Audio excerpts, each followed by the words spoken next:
Today's lesson is on the last section of the Old Testament, which are the wisdom books. If you take a look at this PowerPoint slide here, you can see all of the sections of the Old Testament that we have studied this past semester. We worked on the Pentateuch, or the Torah, which were the stories of Adam and Eve, Cain and Abel, Noah's Ark, Abraham, Moses. Then we covered the historical books. That was Joshua and how he got the people into the promised land. The historical books also contained the stories of the kings and Samuel, the kingmaker. Then at the bottom there, we have the prophetic books. We didn't study all of the prophets, but we did study the prophetic books in general. And we did talk about the prophet Jeremiah and the prophet Daniel. Now our lesson is centered on the wisdom books. Those are the 7 purple books on the shelf here. The books of Job, Psalms, Proverbs, Ecclesiastes, Song of Songs, Wisdom, and Sirach.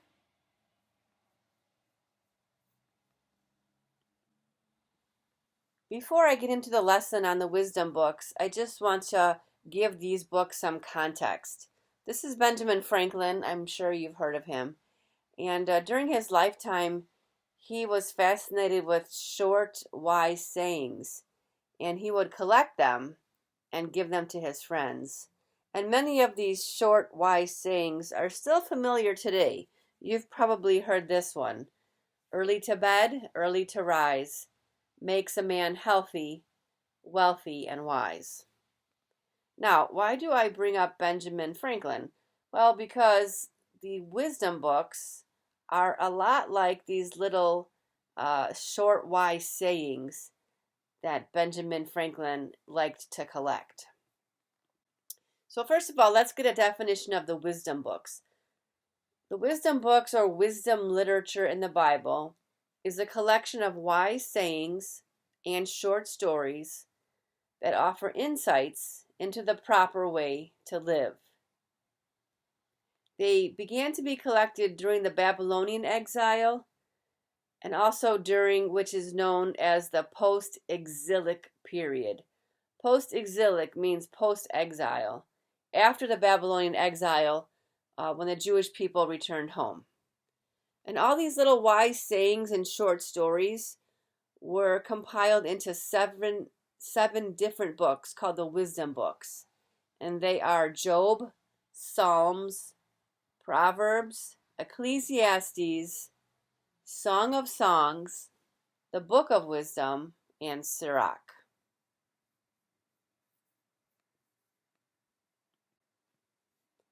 Now, what is the purpose of these wisdom books? The purpose of the wisdom books is to communicate Hokmah. Hokmah is a Hebrew word for wisdom. So the purpose of the wisdom books is to communicate wisdom. This wisdom is mostly about being moral, or about morality. And they involve lessons in truth, moderation, having good judgment, and kindness.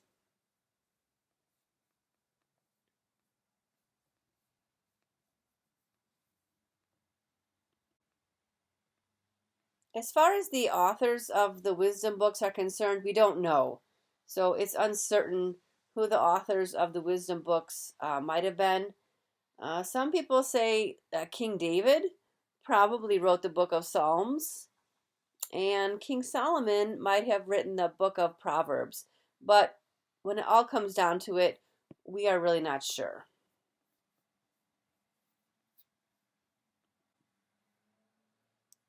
The wisdom books have 4 main themes. They deal with God's creation, human nature, the future, and the meaning of life.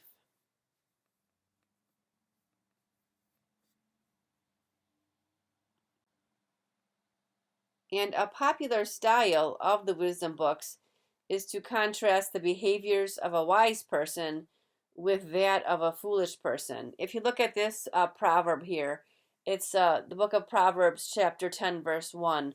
A wise son brings joy to his father, but a foolish son brings grief to his mother.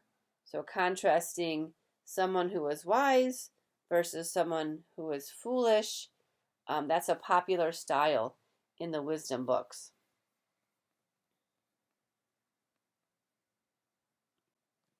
And lastly, what gives the wisdom books their appeal?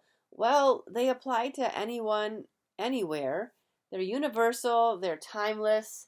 It doesn't matter, what century you live in, or how old you are, or how young you are. They just have a universal truth. Look at this proverb from the book of Proverbs, chapter 27, verse 9.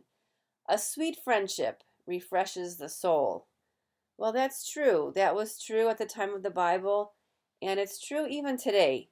So, one of the appeals of these wisdom books is they are timeless and they are universal.